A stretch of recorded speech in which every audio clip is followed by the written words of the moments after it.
कल 9 अगस्त इस पवित्र श्रावण महीने की अंतिम दिन पूर्णिमा तिथि है और रक्षाबंधन भी है, सावन की पूर्णिमा है।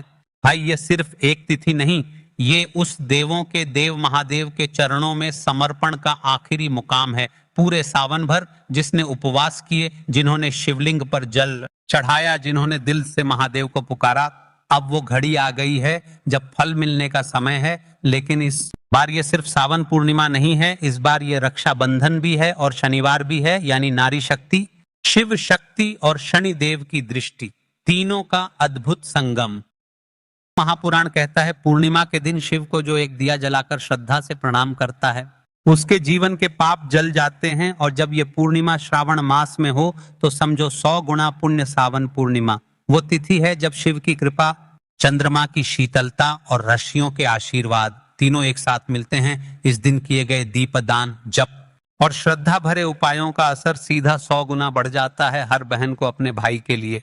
रक्षाबंधन पर एक कार्य अवश्य करना चाहिए, और रक्षाबंधन की पूर्णिमा यानी श्रावण महीने का दिन शिव मंदिर में हर माता बहनों को अपने भगवान शंकर, अपने भाई के लिए इस उपाय को अवश्य करना चाहिए। वे उपहार में इतना दे जाते हैं जितना आपने कभी कल्पना नहीं करी होगी। महाराज, आज की यह अंतिम श्री सावन शिव महापुराण की कथा से पैन खोलकर सुन लो रे सबको। कल 9 अगस्त यह कोई आम दिन नहीं है, यह दिन हर वर्ष में एक बार ही आता है। इस दिन किया जाने वाला एक हल्दी के दीपक का उपाय शिव मंदिर में किसी भी समय महाराज, और रक्षाबंधन के समय अपने भाई को राखी बांधते हुए श्रीफल अर्थात नारियल देते हुए हर बहन को यह छोटा सा कार्य अवश्य करना चाहिए। राखी का मतलब सिर्फ धागा नहीं है, ये उस स्त्री की आस्था और कामना का प्रतीक है जो अपने भाई के लिए दुर्घटनाओं से रक्षा, आयु में वृद्धि और घर में सुख समृद्धि की प्रार्थना करती है। लेकिन इस बार रक्षाबंधन शनिवार को पड़ा है, शनिदेव की दृष्टि बहुत प्रबल है, और जब बहन हल्दी के दीपक से शिव को दीपदान करती है तो उसका तेज इतना बढ़ जाता है कि शनि की कुदृष्टि भी बच नहीं पाती। ऐसे में भाई के जीवन में शांति, सफलता, उन्नति और रक्षा की अजेय दीवार बन है। भाग अब सुन, इस दिन का योग कुछ ऐसा है जो वर्षों में नहीं आता। 9 अगस्त, सावन पूर्णिमा, रक्षाबंधन, बहन भाई का पवित्र पर्व, शनिवार, शनिदेव की दृष्टि का दिन, प्रदोष काल, शिव को सबसे प्रिय समय, यानी इस दिन किया गया एक दीपक का उपाय तेरे जीवन में 108 जन्मों के दोष मिटा सकता है। और यही उपाय है हल्दी का दीपक भाग 4। हल्दी का दीपक क्यों? हल्दी लक्ष्मी का रूप है, दीपक शिव का रूप है। जब तुम हल्दी से बना दीपक जलाते हो तो शिव और दोनों प्रसन्न होते हैं। और अगर ये दीपक प्रदोष काल या रात्रि 9:15 के बाद जलाया जाए तो उसका असर तुरंत दिखता है। दिया लो मिट्टी या पीतल का चलेगा, उसमें थोड़ा सा सरसों का तेल या घी भरो, एक लंबी बत्ती डालो, अब थोड़ी हल्दी मिलाकर उस दिए को पीला कर दो। इसे महादेव के सामने घर के ईशान कोण या तुलसी के पास रखकर शिव जी का मूल मंत्र जपो, ओम नमः शिवाय, कम से कम 108 बार। फिर भाई के नाम से प्रार्थना करो उसकी रक्षा, समृद्धि और सफलता के लिए। देखिए महाराज, एक अच्छी घटना, जिस महिला के साथ एक दुर्घटना हुई, आज एक पत्र आया है, सुनिए। मेघा नाम की एक बहन थी, उसका भाई हर बार इंटरव्यू में फेल हो जाता था, कभी हेल्थ की दिक्कत, कभी एक्सीडेंट, कभी नौकरी छूट जाती।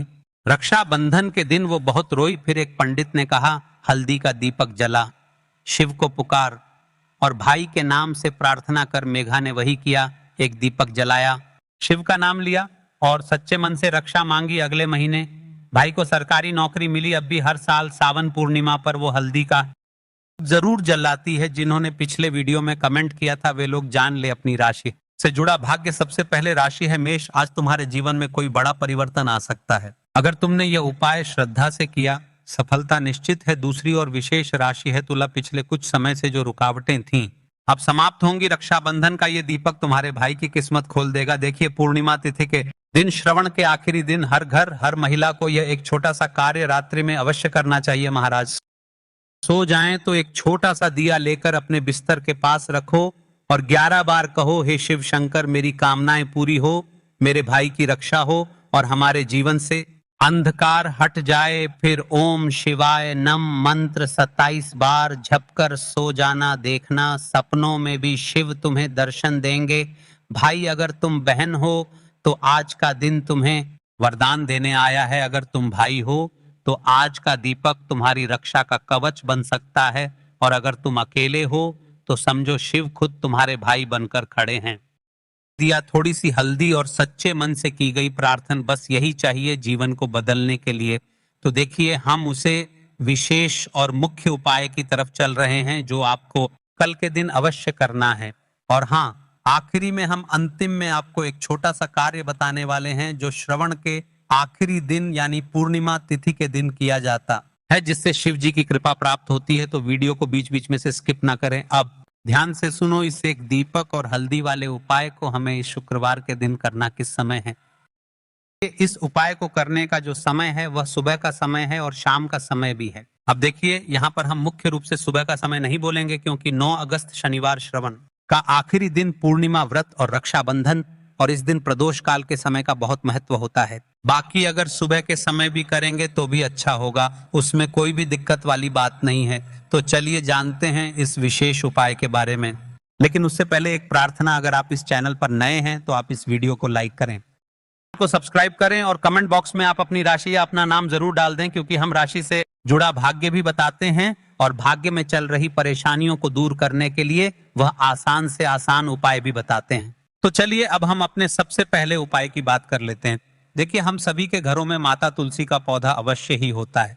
तो देखिए हमें तुलसी जी के पौधे से सबसे पहले तो 3 पत्ते तोड़ने हैं और इन तुलसी जी के पत्तों को तोड़ने के बाद आपको एक चुटकी हल्दी भी अपने साथ में लेनी है। हल्दी के अंदर को जल मिलाकर के पेस्ट के रूप में तैयार करना है और इसी के साथ में आपको एक दीपक भी लेना होगा। दीपक आप मिट्टी का भी ले सकते हैं, आटे का भी ले सकते हैं, और इस दीपक में आपको शुद्ध घी डाल करके इसमें आपको लंबी रुई की बाती का प्रयोग करना है। देखिए दोस्तों, आपके पास है 3 तुलसी जी के पत्ते हैं। तो पहला जो तुलसी जी का पत्ता है उस पर आपको सबसे पहले तो जो आपने हल्दी ली है उसकी एक बिंदी लगानी है। और पहला जो तुलसी जी का पत्ता है, आपके घर में भगवान विष्णु का चाहे कोई सा भी स्वरूप हो, चाहे गोपाल जी का स्वरूप हो या फिर भगवान कृष्ण की आपके मंदिर में प्रतिमा हो या फिर भगवान श्री राम की प्रतिमाएं, उनके सामने आपको पहला तुलसी जी का पत्ता अर्पित करना है। अब देखिए दोस्तों, आपके पास जो 2 तुलसी जी के पत्ते हैं और आपके पास जो एक दीपक है, इन्हें आपको लेकर के पहुंचना है अपने ही घर में तुलसी जी के पौधे के पास में। देखिए सबसे पहले तो आपके पास जो 2 तुलसी जी के पत्ते हैं उन पर भी आपको हल्दी की एक एक बिंदी लगानी है और उन दोनों ही तुलसी जी के पत्तों को आपको अपने घर में तुलसी जी के पौधे के वहां पर ही अर्पित कर देने हैं। और इस प्रकार से ये दोनों पत्ते भी तुलसी जी के पौधे के पास में अर्पित करने के बाद अंत में जो आपके पास एक लंबी बाती का दीपक है, इसे आपको तुलसी जी के पौधे के पास में ही प्रज्वलित कर देना है। जो भी व्यक्ति अपने ही घर पर इस प्रकार से तुलसी जी के 3 पत्तों का यह उपाय कर लेता है तो उसका परिवार हमेशा खुश रहता है, उसके परिवार में कभी भी कोई भी संकट उत्पन्न नहीं होता है। और यदि आपके घर में जो भी ग्रह क्लेश है वह भी समाप्त होते हैं। तो इस प्रकार से ये सुंदर सा उपाय है। अब बात करते हैं अगले उपाय की। देखो, यदि आपके जीवन में आर्थिक संकट बहुत अधिक हो रहे हैं, धन की समस्या लगातार जीवन में बनी हुई है, 1 रुपयों को प्राप्त करने के लिए आपको बहुत अधिक मेहनत कर रहे हैं, तो आज रात्रि में सोने से पहले आपको हो यह एक चमत्कारी दीपक का उपाय अवश्य करना है। या फिर यदि आपका जो व्यापार है, बिजनेस है, दुकान है, वो अच्छे से नहीं चल पा रही है, तो आज रात्रि में इस विशेष दीपक का उपाय आपको अवश्य करना चाहिए। देखो दोस्तों, दीपक हमारे घर में सभी नकारात्मक शक्ति को बाहर करता है। यह उपाय आपको साल में केवल 1 बार करने का ही मौका मिलता है। देखिए, इस उपाय के लिए आपको तुलसी जी की जो सूखी लकड़ी होती है उसे ले लेना है। देखिए दोस्तों, यदि आपके पास पुरानी तुलसी जी की लकड़ी है तो उसे आप ले सकते हैं, और यदि आपके घर में तुलसी जी जो लकड़ी है वह सूखी हुई है तो उसकी लकड़ी आप तोड़ करके इस्तेमाल कर सकते हैं। लेकिन आपको ध्यान रखना है कि सूर्यास्त से पहले पहले ही आपको ये जो तुलसी जी की लकड़ी है इससे अवश्य ही तोड़ लेना है। तो उपाय के लिए आपको सबसे पहले तो एक मिट्टी का दीपक लेना होगा। चाहे तो आटे का दीपक भी ले सके, क्योंकि आटे का दीपक सभी दीपक में सर्वोत्तम माना गया है। इस दीपक के अंदर आपको शुद्ध घी का प्रयोग करना होगा और इससे दीपक के अंदर आपने जो तुलसी जी की लकड़ी ली है उसे भी रख देना है। लेकिन ये जो तुलसी जी की लकड़ी है इसमें आपको चारों तरफ अच्छे से घी लगा लेना है। जो तुलसी जी की लकड़ी है, यदि आप उपाय करते हैं और बहुत ही शीघ्रता से जल जाती है, तो इसके लिए आपको एक कार्य करना है। आपको ले लेनी है और उस रुई को आपने जो तुलसी जी की लकड़ी ली है उस पर अच्छे से चारों तरफ लपेट देनी है। तुलसी जी की लकड़ी के ऊपर रुई लपेटने के बाद इसे आपको पूरा घी के अंदर डुबो लेना है। अब इसे आपको बाती के रूप में प्रयोग करना है। अब दोस्तों इस दीपक को आपको प्रज्वलित कहाँ करना है? तो इस दीपक को आपको या तो भगवान विष्णु के सामने प्रज्वलित करना होगा, या फिर आपको भगवान श्री राम के सामने प्रज्वलित करना होगा, या फिर भगवान कृष्ण के सामने यानी कि भगवान विष्णु अवतार हैं उनके सामने आप यह दीपक प्रज्वलित कर सकते हैं, या फिर आप इस दीपक को माता तुलसी जी के सामने भी प्रज्वलित कर सकते हैं। पूज्य गुरु जी ने बताया है कि जो भी व्यक्ति इस प्रकार से तुलसी जी की डंडी से यह दीपदान कर देता है उसके जीवन में कभी भी धन की समस्या नहीं होती है। इसीलिए आपको यह पूरे साल में केवल एक बार ही मौका मिलता है। इस उपाय को करके देखना, आपकी सभी इच्छाएं जरूर पूर्ण होंगी। ये जो उपाय है रात्रि में सोने से पहले करना है। ये इस उपाय के लिए आपको 2 हरी इलायची लेनी। हरी इलायची आपको साबुत लेनी है, खंडित नहीं होनी चाहिए। और इसी के साथ में आपको मात्र थोड़ा शहद लेना है। शहद आपको मात्र आधा चम्मच या फिर उससे भी कम ले लेना है। और इसी के साथ में आपको एक दीपक ले लेना है। दीपक आप चाहे तो मिट्टी का भी ले सकते हैं, और आप चाहे तो शुद्ध आटा मढ़कर उसका दीपक भी आप तैयार कर सकते हैं। इस दीपक के अंदर आपको मौली का जो धागा आता है कलावा का, उसकी बाती का प्रयोग करना होगा। यानी कि इस दीपक के अंदर आपको लाल रंग की बाती का प्रयोग करना होगा। के अंदर आपको शुद्ध घी का प्रयोग करना होगा। अब ये सारी सामग्री लेकर के आपको अपने घर में जो भी मंदिर है वहां पर पहुंच जाना है, और आपको माता लक्ष्मी के किसी भी स्वरूप के सामने बैठ जाना है। अगर माता लक्ष्मी की फोटो है, माता लक्ष्मी की प्रतिमा है, तो उनके सामने आपको बैठ जाना है। अगर माता पार्वती की प्रतिमा है तो उनके सामने आपको बैठ जाना है। यानी कि किसी भी माता के स्वरूप के सामने आपको बैठ जाना है। अब देखिए, सबसे पहले तो आपको माता रानी के सामने थोड़ी सी चावल की ढेरी बना देनी है। आपको माता रानी के सामने रखना है। उसके बाद आप जो एक दीपक लेकर के गए हैं, दीपक को आपको उन्हीं चावल के दानों के ऊपर रख देना है, और फिर इस दीपक को आपको माता रानी के सामने प्रज्वलित कर देना है। देखिए, इस दीपक को प्रज्वलित करते समय आपको ओम महालक्ष्मी नमः इस मंत्र का लगातार जाप करते रहना है। दीपक को प्रज्वलित करने के बाद आप जो 2 हरी इलायची लेकर के गए हैं, उसमें से एक हरी इलायची को तो आपको उसी दीपक के अंदर डाल देनी है, और वहीं पर आपको किस बार ओम महालक्ष्मी मंत्र का जाप कर लेना है। अब आपके पास जो शहद है और एक हरी इलायची है, उसे सीधे आपको लेकर के पहुंच जाना है भगवान शिव के मंदिर में। पूज्य गुरु जी ने बताया है कि यह उपाय आपको सिर्फ और सिर्फ शाम के समय ही करना होगा। शाम को जब भी सूर्यास्त का समय होता है तो उस समय आपको यह उपाय करना है। लेकिन सबसे पहले तो आपके पास जो एक हरी इलायची है उसे आपको उस शहद के अंदर अच्छे से डुबो देना है। यानी कि शहद का लेपन उसे हरी इलायची पर चारों तरफ आपको कर देना है। अब ये जो शहद से युक्त हरी इलायची है, इससे आपको भगवान शिव के शिवलिंग पर अर्पित कर देनी है, और आपको वो श्री शिवाय नमस्तुभ्यम इस मंत्र का लगातार जाप करते रहना है। फिर इसके बाद आपको एक लोटा जल भी अपने साथ लेकर के जाना है। तो यह एक लोटा जल भी आपको धीरे धीरे शिवलिंग पर समर्पित कर देना है, और आपको श्री शिवाय नमस्तुभ्यम इस मंत्र का जाप करते रहना है। फिर इसके बाद आपको अपने घर आ जाना है। इस प्रकार से आपको यह उपाय कर लेना है। तो चलिए जान लेते हैं गुरु जी द्वारा बताए गए दूसरे उपाय के बारे में। देखिए, इस उपाय के लिए आपको लेना है 11 चावल के दाने। गुरु जी ने कहा है चावल के दाने खंडित नहीं लेने हैं, बिल्कुल साबुत होने चाहिए। उसके साथ में आपको लेना है एक बेलपत्र। बेलपत्र का भी एक नियम है। अगर आपके पास बेलपत्र नहीं है तो आप शिवलिंग से उठाकर उसको पुनः शुद्ध जल से धोकर इस्तेमाल कर सकते हैं। इस प्रकार आपको बेलपत्र लेना है। इसके बाद आपको एक लोटा जल लेना है। अब ये सब सामग्री लेकर आपको जाना है महादेव के मंदिर में। आपको उत्तर साइड में खड़े हो जाना है, और सबसे पहले आपको एक बेलपत्र अपने हाथ पर और 11 चावल दाने रखकर शिवलिंग के ऊपर अपना नाम और गोत्र बोलते हुए समर्पित कर देना है, और ओम नमः शिवाय श्री शिवाय नमस्तुभ्यम का लगातार जाप करना है।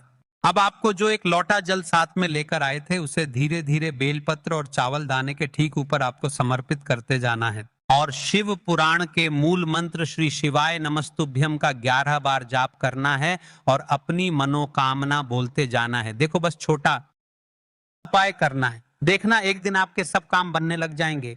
गुरु जी का बहुत ही विशेष उपाय है। चलते हैं तीसरे उपाय की तरफ। देखिए, इस उपाय के लिए आपको एक तांबे के पात्र के अंदर सबसे पहले अपने घर से शुद्ध जल लेना है।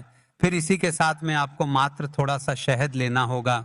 शहद आपको आधा चम्मच या फिर उससे भी कम लेना है, और इसी के साथ में आपको एक प्यारी सी बेलपत्र ले लेनी है। बेलपत्र यदि आपको नहीं मिल पाती है तो भगवान शिव के शिवलिंग पर चढ़ी हुई बेलपत्रों को आप पूर्ण शुद्ध जल से के उपयोग कर सकते हैं। और बेलपत्र जो है वह कहीं से भी कटी फटी खंडित नहीं होनी चाहिए। अब ये तीनों सामग्री लेकर के सीधे आपको पहुंच जाना होगा भगवान शिव के मंदिर में। यह उपाय सुबह से लेकर के शाम तक किसी भी समय कर सकते हैं। देखिए, सबसे पहले तो आपके पास जो शहद है उससे आपको अपने सीधे हाथ की चिंठी उंगली के जो पास वाली उंगली होती है अनामिका उंगली, उसमें थोड़ा सा शहद आपको लेना है और इससे फिर आपको शिवलिंग पर जहां माता अशोक सुंदरी का स्थान होता है वहां पर आपको ओम निर्माण करना है।